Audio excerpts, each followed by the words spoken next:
รู้สึกยังไงบ้างครับวันนี้เล่นนัดแรกช่วงแรกๆตื่นเต้นนิดหน่อยครับช่วงหลังๆก็โอเคเริ่มปรับได้ครับก็ต้องฝึกเขาเรียกว่าอะไรนะเสริมความมั่นใจขึ้นเนาะใช่เพิ่งแมตช์ไทยลีกแมตช์แรกครับผมเดี๋ยวได้มีโอกาสลงเรื่อยในชีวิตเลยปะในชีวิต โอเค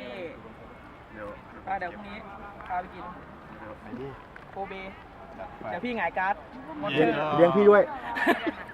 เฮ้ยการ์ดกูก็มีใบหนึ่งหงายการ์ดการ์ดวอชเชอร์ที่เหลือออกนะได้เวลาพี่วิทย์กับพี่ลองเอาใบที่วอชเชอร์แบบหมดอายุ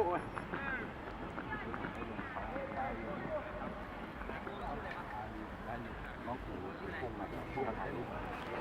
ยืนถือไว้เลยยอดด้วยมีนนท์ด้วยเอาไงดีพัดมีนนท์ก็ยอดแม่ตื่นเต้นตลอดทำง่ายว่ะก่อนลงอ่ะนั่งใส่แย้มอยู่แล้วแต่ผมลงเนี่ยดูใจใจแล้วเนี่ย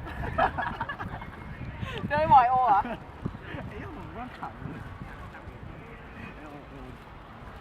จะได้ตังค์300,000โอ้โหเสียดายลูกที่มันผ่านออกไปเลยพี่กิจปัดแบบมั่วๆแล้วที่แบบแม่งฟินออกมาคิดแล้วได้300,000กินอะไรดีวะเอาใหม่เดี๋ยวให้พี่ให้